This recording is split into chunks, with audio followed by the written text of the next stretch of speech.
10%? Huh. 10%. Gary's laughter echoed off the glass walls of his corner office, bouncing around me like razor blades. You want a 10% raise after what, 12 years? He couldn't even finish his sentence before another wave of laughter shook his shoulders. I stood frozen, clutching my portfolio of achievements, the tangible proof of my value, the 60-page document containing every algorithm, every process improvement, every late night I'd sacrificed while he collected bonuses large enough to buy vacation homes. The system I designed cut delivery times in half, I said, my voice smaller than I wanted it to be. The Emerson account alone. Gary waved his hand dismissively, still chuckling as he leaned back in his chair. Everyone's replaceable, you know. Even you. He stared at me with that practiced CEO smile that never reached his eyes. If you think you're worth more, try your luck elsewhere. I felt something crack inside me. Not my heart, something deeper. The foundation of 12 years of loyalty, of believing that eventually hard work would be recognized. I understand, I said quietly, collecting my portfolio. The pages trembled between my fingers. Listen. Gary's voice softened with artificial concern. You're good at what you do, but you're a back-office function. The board doesn't even know your name. That's just business. That's when I knew exactly what I would do. I'm Emma, by the way, 34 years old, supply chain algorithm specialist, and until that moment, pathologically afraid of conflict.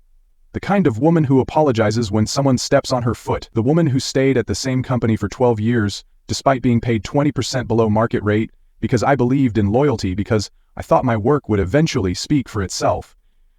Before I go any further with this story, I'd really appreciate if you could take a second to tell me in the comments where you're watching from. This happened in the Midwest, but I want to know if stories like mine resonate everywhere. And if this is something you've experienced too, please hit that like button and subscribe, because what I'm about to tell you might save you years of your own life. I walked back to my cubicle. Yes, cubicle. After 12 years, past the glass-walled offices of managers who'd been at the company half as long as me. My desk sat in the corner of the 5th floor, surrounded by empty workstations. Our department had shrunk from 15 people to just 3 over the years, not because we needed fewer people, but because my algorithms had automated so much. My computer screen showed an email notification, the quarterly company newsletter, with a feature on how Gary's innovative supply chain revolution had saved our biggest client, Emerson. My revolution. My 18-hour days for 6 months straight. My solution that cut their logistics costs by 40%. Beside my keyboard sat the cold coffee I'd abandoned 3 hours ago when I'd finally gathered the courage to ask for that raise. Beside it, a framed photo of my parents. Dad worked 35 years at the same factory before they closed it down. Loyalty matters, he always said. Mom nodded along, believing it too. I opened my drawer and pulled out a small leather notebook. Inside were ideas I'd jotted down over the years, my personal projects documented meticulously with dates, times, and development notes. Ideas I'd explored on weekends, refined on my own laptop, built on my own time. Ideas the company had implemented without formal acquisition because I'd been too accommodating, too eager to prove my worth. I flipped through the pages, stopping at my notes from 3 years ago, a series of algorithms that became the backbone of our entire distribution system.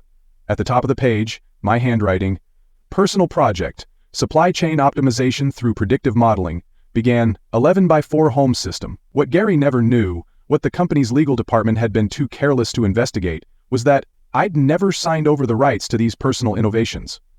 The boilerplate employment contract covered work done during company time using company resources. My most valuable creations were documented as personal projects developed on my own equipment during my own time.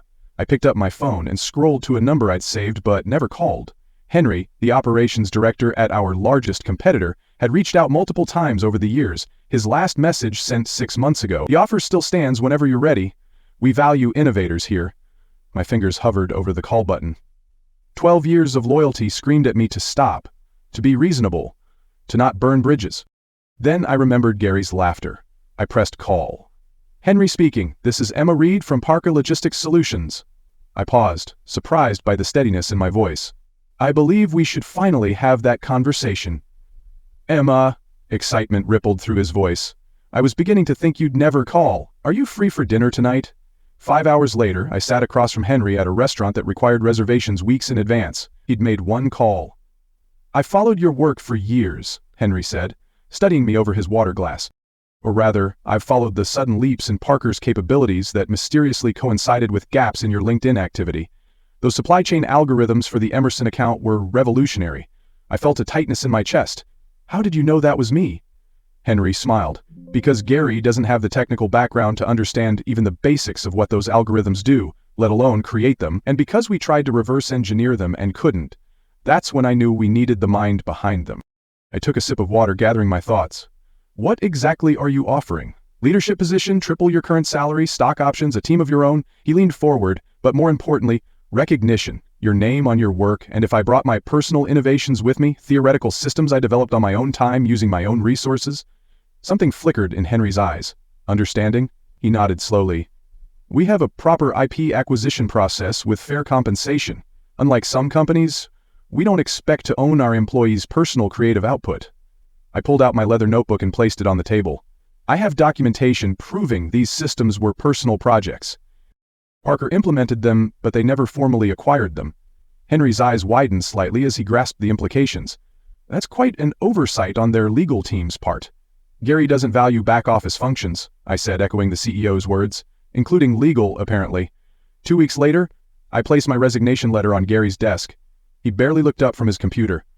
2 weeks' notice? He scanned the letter. Where are you going? I considered lying, but decided truth had more impact. Horizon Shipping Solutions. That got his attention. His head snapped up, eyes narrowing. Our competitor. That's unfortunate timing. We're in final negotiations with Emerson to expand our contract. I know, I said. I built the delivery model for that proposal. Gary's expression shifted from surprise to something resembling concern. We should discuss retention options. Perhaps that raise you mentioned. The offer from Horizon is triple my current salary plus leadership position and stock options. He laughed, but it sounded hollow now. They're overpaying. You'll be disappointed when they realize you can't possibly deliver what they're expecting. I smiled, feeling a strange new confidence. We'll see.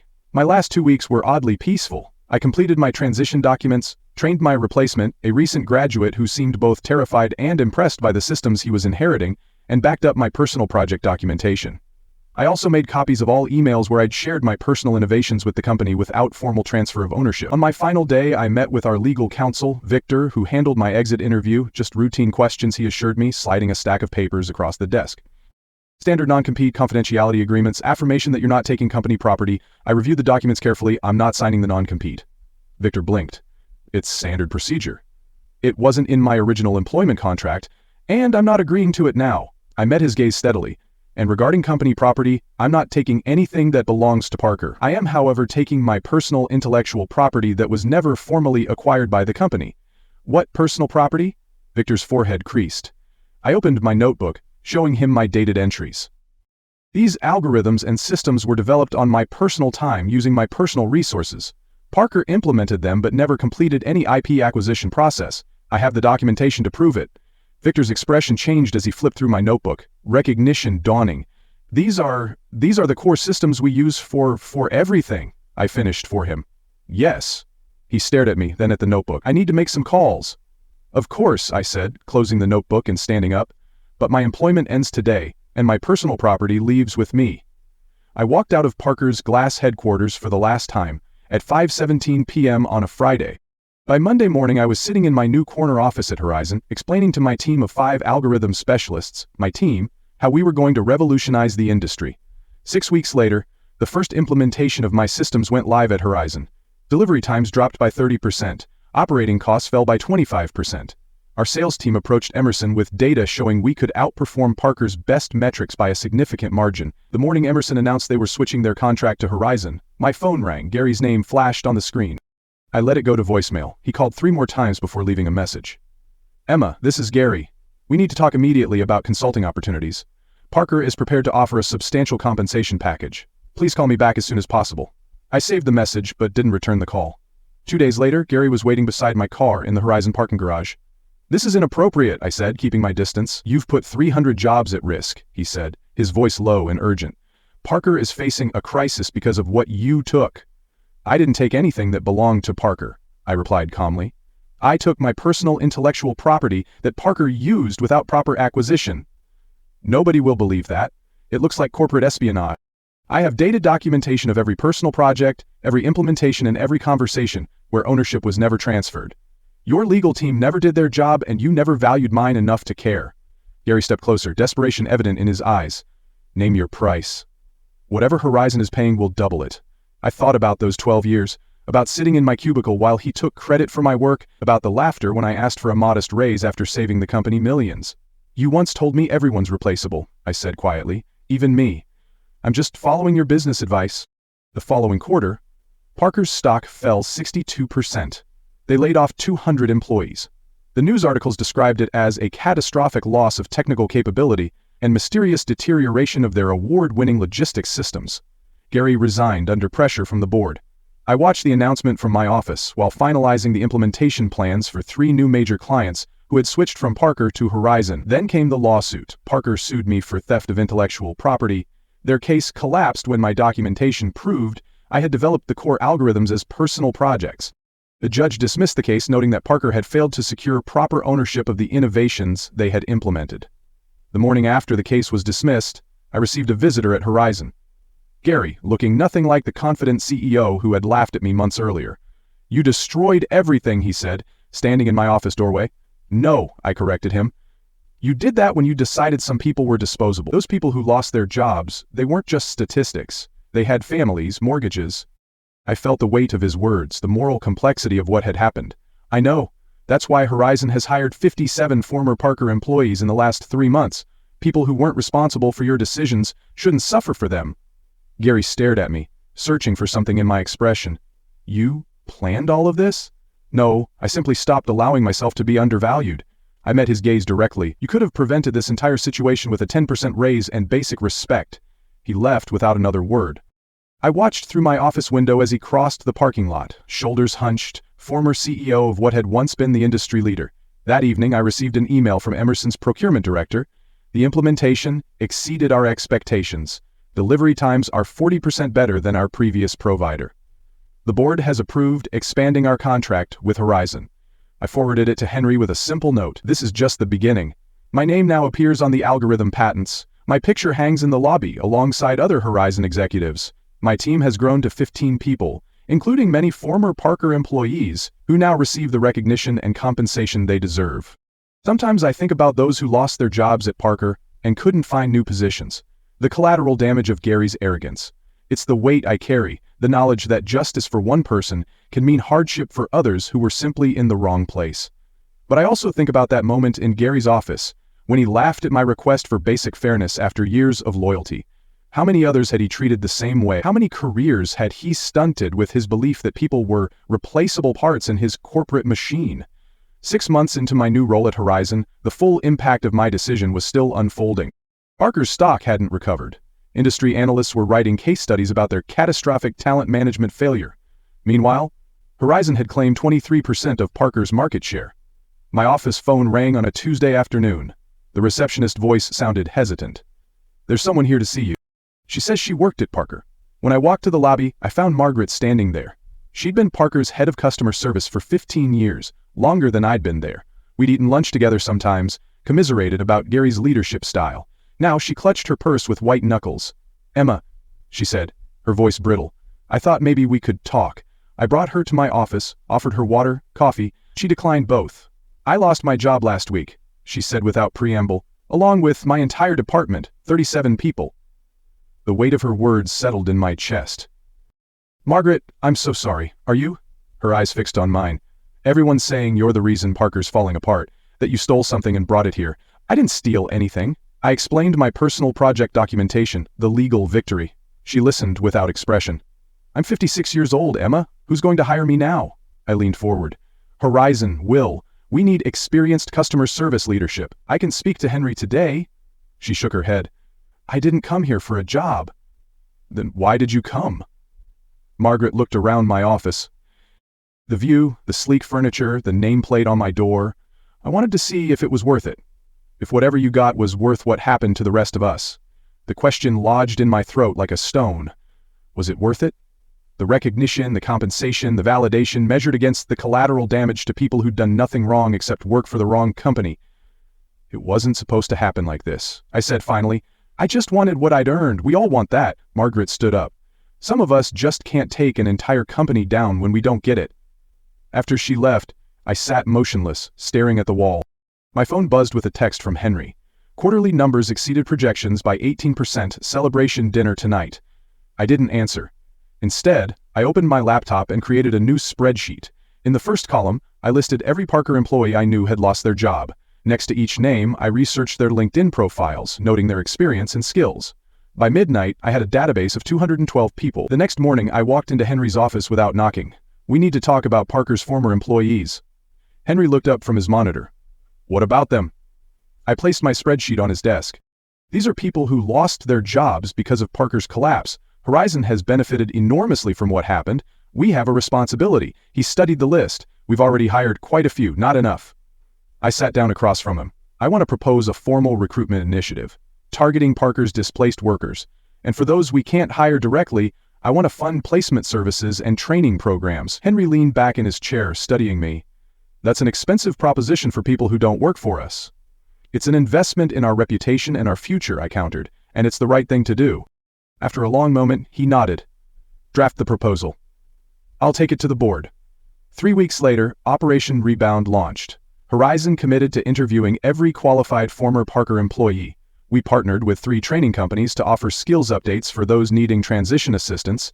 For employees nearing retirement, we created part-time consulting opportunities.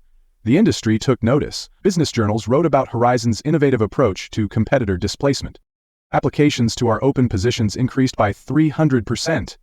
Clients mentioned our corporate responsibility during sales meetings. Margaret called me the day after the program was announced. "Was this your doing?" "Yes," I admitted. "Would you reconsider coming to Horizon?" A pause. "Maybe as a consultant, not an employee. I'm too old to start over completely. We need your expertise. Name your terms." 2 days later, she was setting up in an office down the hall from mine. Not everyone was as receptive. James, Parker's former operations manager, refused my call. Patricia from accounting sent a scathing email about loyalty and betrayal. I saved it in a folder labeled Consequences, my growing collection of reminders that revenge is never as clean as it seems in movies. 8 months after I left Parker, I received an unexpected email from Victor, their former legal counsel. "Meeting for coffee? There's something you should know." We met at a small cafe halfway between our offices. Victor had aged, visibly. New lines around his eyes, gray hair at his temples that hadn't been there before. "I was let go last month," he said, stirring his coffee. "Part of the latest round of cuts." "I'm sorry," I said and meant it. "Horizon is hiring legal." He shook his head. "That's not why I wanted to talk. It's about your algorithms, your documentation." I tensed. The court already ruled on that. "I know, and they ruled correctly." Victor leaned closer, "But there's something you don't know. After you first mentioned your personal projects in the exit interview, I went to Gary, immediately told him we needed to investigate your claims before taking any action. And he showed me emails from 3 years ago. You had actually sent him detailed explanations of your algorithms, asking if the company wanted to formally acquire them. You even suggested fair compensation terms." My coffee cup froze halfway to my lips. "I don't remember that you CC'd me on them. I found them in our archive during the legal preparation. Gary had replied to you dismissing the need for formal acquisition, said something like, 'Just implement it if it works. We'll sort out the details later.' He knew all this time?" Victor nodded. "He knew exactly what you had created, that you had documented it as personal work, and that the company never properly acquired it. When you left, and Horizon started implementing your systems, he came to legal demanding we sue you. Despite knowing he had no case, I told him that, showed him his own emails. He ordered me to proceed anyway." Victor sipped his coffee. "That's when I knew Parker deserved what was happening." I sat back, processing this revelation. "Why are you telling me this now?" "Because I want you to know something important." Victor met my eyes. "What happened to Parker wasn't just about you taking your intellectual property elsewhere. It was about years of systemic arrogance. Gary didn't just undervalue you, he did it to everyone. Legal, operations, customer service. He treated the entire company like replaceable parts. And now those parts are working elsewhere," I said softly. "Exactly. Your algorithms were brilliant, but Parker wouldn't have collapsed if Gary had built a company that could withstand losing one person. He didn't just lose you. He lost the loyalty and institutional knowledge of hundreds of people who felt exactly as you did." I thought about this on my drive back to Horizon. My revenge hadn't destroyed Parker. It had simply revealed what was already broken. That evening, I received another call from Gary. I almost sent it to voicemail from habit, then decided to answer. "Emma," his voice sounded rough, tired. "I'm calling to apologize." Of all the things I'd expected, this wasn't one of them. "I'm listening." "I knew about your personal projects. I knew you'd documented them properly. I thought—" He paused. "I thought you were too loyal to ever leave, so it didn't matter. You misjudged me." I misjudged everything. The admission seemed to cost him. The board removed me completely yesterday. Parker's filing for Chapter 11 next week, bankruptcy. I hadn't expected things to go that far. I'm sorry about the employees. That's why I'm calling. There's a final board meeting tomorrow. They're deciding severance packages. I want to recommend your Horizon program for our remaining staff. You want to send Parker's employees to Horizon? I want them to have jobs, Gary said simply. Pride doesn't matter anymore. After we hung up, I walked to the window of my apartment, looking out at the city lights. 12 years at Parker, working in obscurity, 8 months at Horizon had transformed not just my career, but an entire industry landscape. The next day, Parker officially announced its bankruptcy filing. By afternoon, their remaining clients were calling Horizon. Our sales team was overwhelmed. Henry called an emergency leadership meeting. We need to scale up immediately to handle the influx, he told us. Emma, your rebound program is now our top priority. We need every qualified Parker employee we can get. Within a month, Horizon had hired 173 former Parker staff. Our operation expanded to 3 new locations. My team grew to 40 people, many of whom had once sat in cubicles near mine at Parker. Margaret became our Chief Customer Experience Officer. James eventually joined as Operations Consultant. Even Victor came aboard to help with our expanding legal needs. 1 year after I'd walked out of Gary's office with my portfolio of achievements, I stood at a podium accepting the Industry Innovation Award. Cameras flashed as I looked out at the audience, many familiar faces from Parker, now wearing Horizon badges. Innovation isn't just about algorithms or systems, I said into the microphone. It's about recognizing the value in people, treating them as irreplaceable rather than disposable. The companies that understand this will always outperform those that don't. After the ceremony, a young woman approached me. She looked fresh out of college, nervous but determined. Ms. Reed, I'm Taylor. I just started in algorithm development at Horizon. Welcome to the team, Taylor. She clutched her portfolio, so similar to the one I'd held in Gary's office that day. I wanted to ask, how did you know when to stand up for yourself? I'm just starting my career, and I don't want to make the same mistakes. I considered her question carefully. I waited 12 years too long? Don't do that. But aren't you worried about seeming difficult, ungrateful? I smiled. Those are labels people use when they want to pay you less than you're worth. As Taylor walked away, I noticed Gary standing near the exit. Our eyes met across the room. He nodded once, acknowledgement, perhaps respect. I nodded back. He had lost everything, but gained something, too. Understanding. I had gained everything I'd wanted professionally, but carried the weight of how it happened. We were both changed by that moment of laughter over a 10% raise request. 2 years after leaving Parker, I received an unexpected package. Inside was a framed article from the Wall Street Journal analyzing Parker's collapse and Horizon's rise. A note was attached. You were never replaceable. I was Gary. I hung it in my office as a reminder that value isn't determined by others. It's something you must recognize in yourself first. Last month I launched a mentorship program for women in tech. Our first workshop focused on salary negotiation and intellectual property protection. 300 women attended. Margaret helped me organize it. Taylor, now leading her own team, was one of our speakers. At the end of the workshop, a participant asked me, "Don't you feel bad about what happened to Parker?" I considered the question carefully before answering. I feel responsible for my actions, but not guilty for claiming what was rightfully mine. The difference matters. As I look back now, I understand that true revenge wasn't watching Parker collapse or seeing Gary lose his position. It wasn't even my corner office or industry award. Real revenge was discovering my own worth and refusing to let anyone discount it again. It was creating a workplace where people like me, people like the person I used to be, would never need to wait 12 years for recognition. If you're watching this and questioning your own value in your workplace, remember loyalty is admirable, but it should flow both ways. Document your achievements, know your worth, and never ever apologize for asking to be valued appropriately. The algorithms I created were complex, but the lesson was simple. No one determines your value but you. If this story resonated with you, please hit that like button. Share it with someone who might be sitting in a cubicle right now wondering if they should speak up. Subscribe if you want to hear more stories about finding your voice in spaces designed to silence it, and leave a comment letting me know if you've ever had to make a similar choice between loyalty and self-worth, because sometimes the most powerful thing we can do is simply refuse to be replaceable.